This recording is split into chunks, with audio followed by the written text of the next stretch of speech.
있습니까? 피해자분에게 사망자가 하실 말씀 있으세요? 사망자가 먼저 저한테 시비를 걸었어요. 주먹으로 먼저 저를 쳤고 시종일관 반말로 계속 시비를 걸었습니다.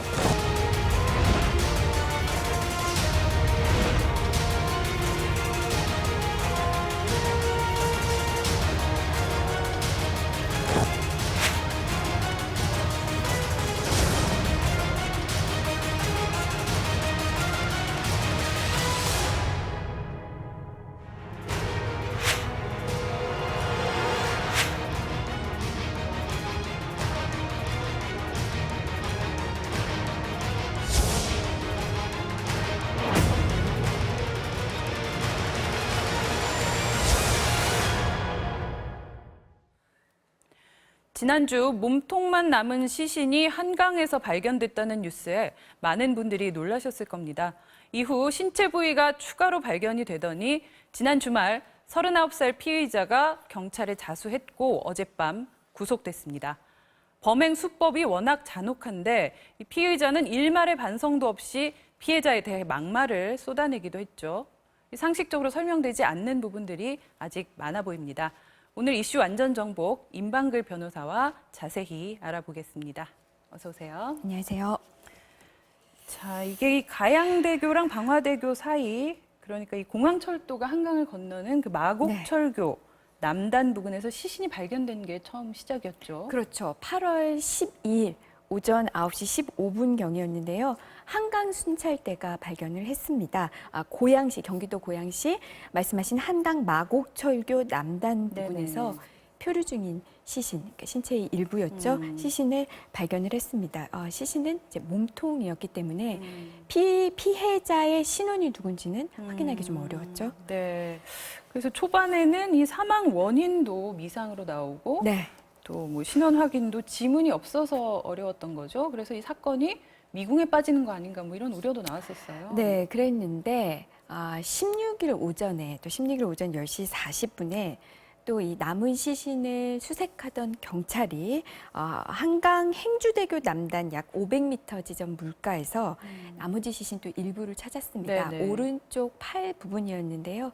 거기서는 이제 지문이 채취될 그런 상황에 그 시신 일부를 발견을 했습니다. 네네. 그리고 또 그 손이 발견된 오른쪽 팔이 발견된 네네. 이후에 이제 경찰이 이제 좀 수사를 이제 용의자를 특정해서 용의자를 찾는 방향으로 수사가 진행이 되니까 예. 그때 이제 자수가 있었고요. 17일 네. 새벽 네네. 1시에 이후에 또 17일 오전 10시에도 이 방화대교 남단에서 피해자의 머리로 추정된 또 시신 일부가 발견이 됐습니다. 네.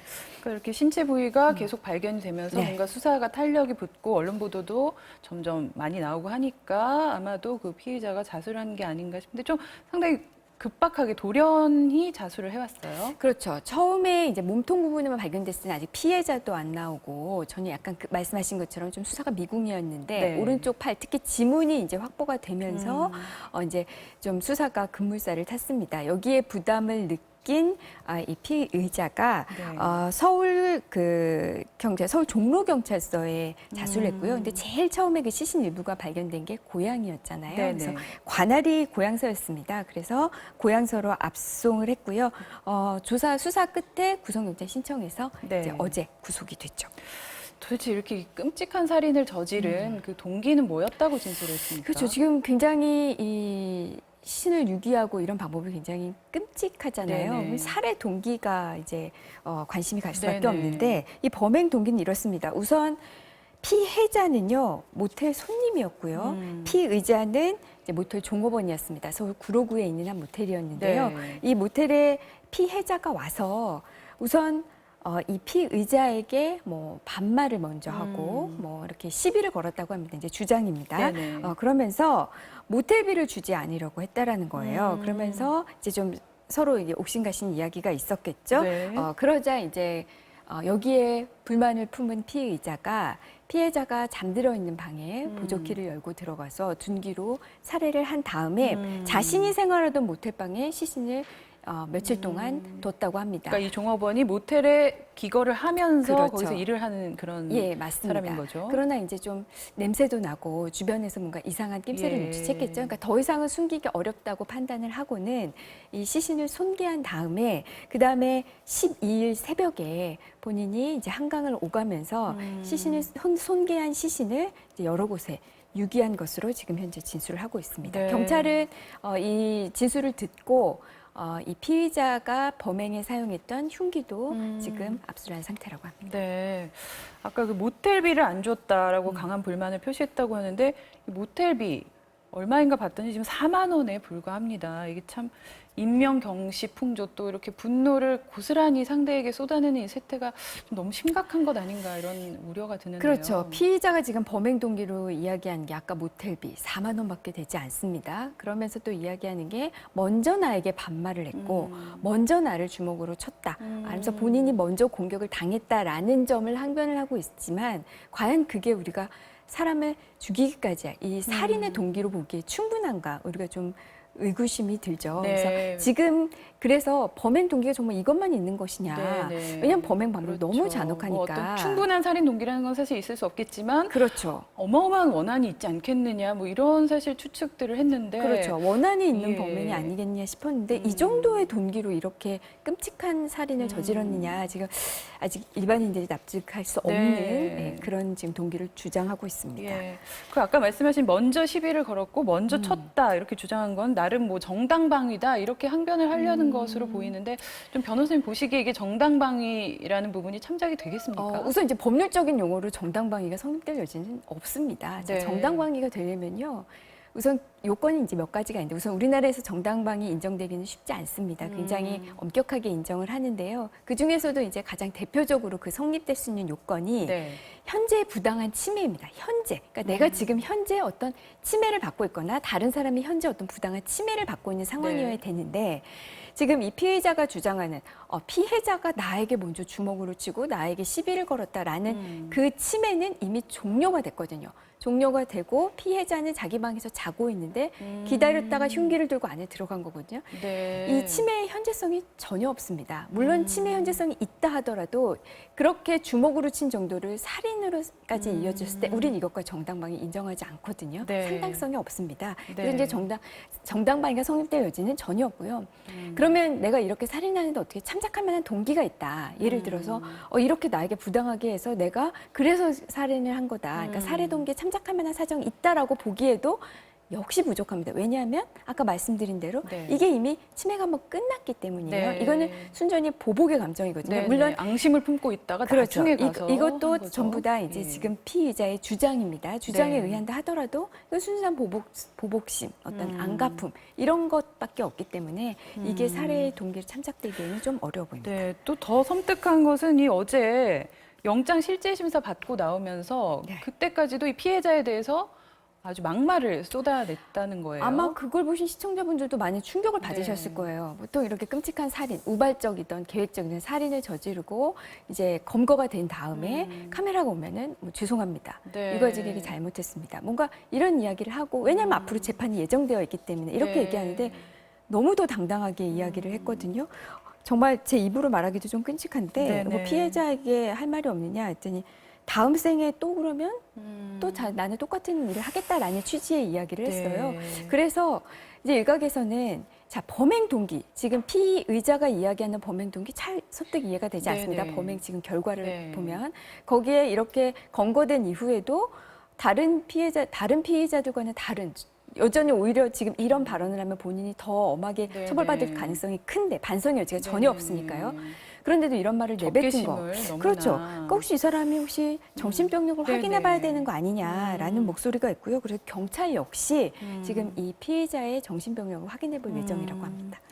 자, 고유정 사건으로 온 국민이 충격에 빠진 상태에서 또 이런 사건들이 잇따라서 많은 국민들이 불안해하기도 하고 네. 하는데 이러면서 이제 사형제에 대한 얘기가 또 나와요. 우리나라가 사형제가 폐지된 건 아니지만 거의 지금 집행이 되지 않고 있는 상황이죠. 그렇죠. 현행법의 사용은 여전히 존재를 합니다. 예. 우리 헌법의 사용은 형벌의 종류로 있는데요. 그런데 이제 국제사면위원회 엠네스티가 지정한 우리는 이제 실질적으로 사형제를 폐지한 국가로 되어 있습니다. 10년 이상 사형을 집행하지 않으면 이게 실질적 네. 폐지 국가로 지정이 되는데요. 우리는 마지막에 집행한 게 1997년 12월 30일이에요. 그래서 네.